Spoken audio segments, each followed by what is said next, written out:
নমস্কাৰ প্ৰিয় দৰ্শকসকল, আপোনালোকে চাবলৈ আৰম্ভ কৰিছে আসাম লাইভ 7 আৰু এগৰাকী মহিলাৰ এটা প্ৰেৰণামূলক জীৱন গাথাৰে আপোনালোকৰ সন্মুখত মই বিকাশ।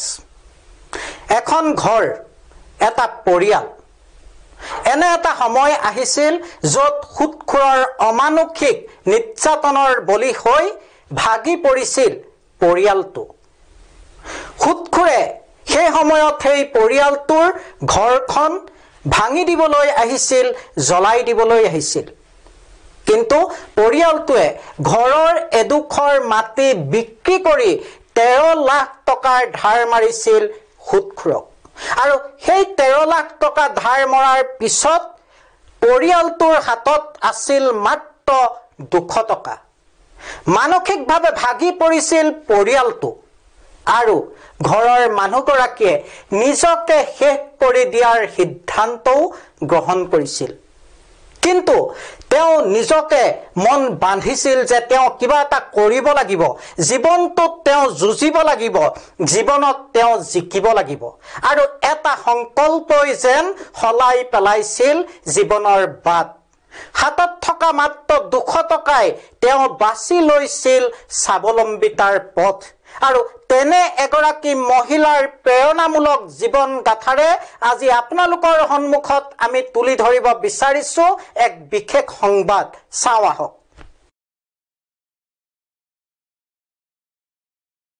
মাটি বিক্ৰী কৰি সুৎখোৰক তেওঁ দিছিল 13 লাখ টকা।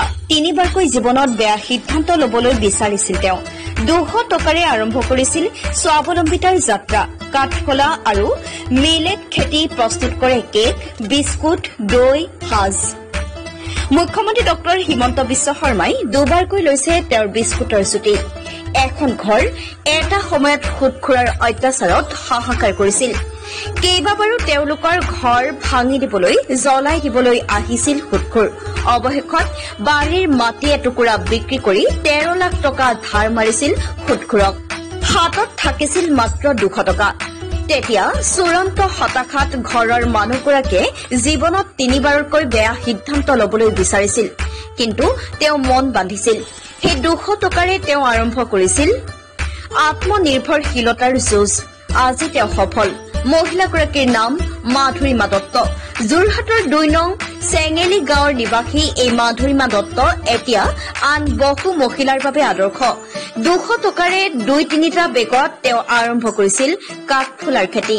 বৰ্তমান তেওঁৰ 2খন কাঠফুলাৰ ফাৰ্ম আছে। শুকান আৰু কেঁচা কাঠফুলা বজাৰত বিক্ৰী কৰাৰ উপৰিও কাঠফুলা আৰু মিলেট অৰ্থাৎ কণী ধানৰ পৰা তেওঁ প্ৰস্তুত কৰে কেক, বিস্কুট, আচাৰ, দৈ, লালমোহন, সাজ আদি। কাঠফুলা আৰু মিলেট তেওঁ পঠিয়াই বহিৰাজ্যলৈ। তেওঁৰ লগত প্ৰত্যক্ষ আৰু পৰোক্ষভাৱে কমেও 30 গৰাকী মহিলা জড়িত। অসম কৃষি বিশ্ববিদ্যালয় আৰু কৃষি বিভাগৰ বিভিন্ন প্ৰশিক্ষণ তেওঁ এতিয়া প্ৰদান কৰে বিভিন্ন স্থানত।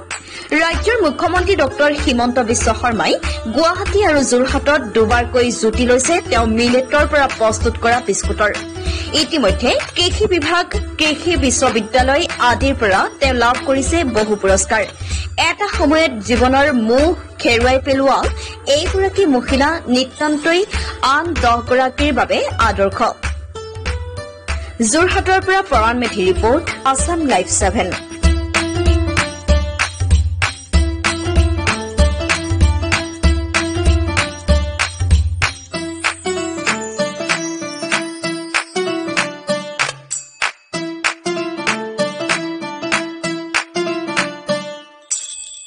মই কাঠফুলা খেতিটো কৰোঁ আৰু বেকাৰীটো আৰম্ভ কৰিছোঁ।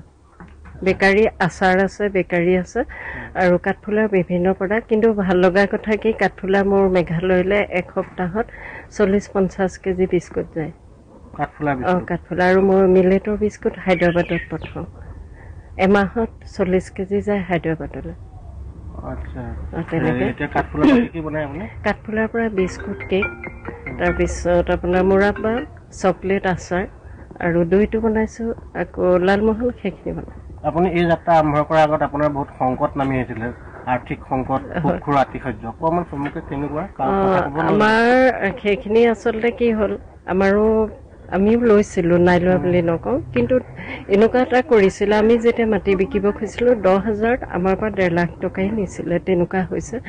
এতিয়া তেওঁলোকে কিছুমানে এৰি দিলে, আমি ধাৰ মৰাৰ পাছতো এতিয়া বহুতে আমনি কৰি আছে, মানে এগুণত 10 গুণ দিব লাগে। 10 গুণ দিলে। আৰু মোৰ ঘৰতো গাঁৱৰ 2-3জন মানুহে আমনি কৰিছিলে, বহুত মানুহ গোটাই নি। আৰু এজন ল'ৰাইতো এতিয়াও মোক কৈ দিছে ঘৰ জ্বলাম বুলি, কিন্তু তেওঁ সুদখোৰত জড়িত নহয়। তথাপিতো মই আপোনাৰ থানাত এজাহাৰ দিছিলোঁ, তেওঁলোকে কোনো হেৰি নল'লে। আৰু মই সুদখোৰৰ ওপৰত 2-3 বাৰ থানাত দিছোঁ, কিন্তু কোনো মেইন থানাতেই মই দিছিলোঁ। এইখন ইমান আপোনাৰ এটা ডাঙৰ টেনশ্যন, তাৰপিছতো আপুনি এই যাত্ৰাটো আগুৱাই নিছে, ইমান মনোবল আপুনি ক'ত পালে? নাই, কি হয়, সদায় যুদ্ধ কৰিবই লাগিব। আমি যদি মূৰটো তললে কৰোঁ, আমাক হেঁচা মাৰি ধৰিব। আমি মোৰ ওপৰলৈ কৰিম বুলি ভাবিলোঁ। আৰু এই ক্ষেত্ৰত মোক একদম পূৰা ছাপোৰ্ট দিলে আমাৰ আগৰ আয়ুক্ত মহোদয় অশোক কুমাৰ বৰ্মন ছাৰে মোক এতিয়াও কয় যে একদম তুমি অসমীয়া মানুহক কথাৰে নহয় কামেৰে উত্তৰ দিয়া। মই সেই কথাটো, তেওঁৰ কথাটো পূৰা হেৰিকৈ ল'লোঁ, মানে মনত ভৰাই ল'লোঁ আৰু কাম কৰিবলৈ সেইটো কাৰণে পূৰা উৎসাহ পাওঁ। ছাৰে এসপ্তাহ 15 দিনৰ মূৰে মূৰে মোলৈ খবৰ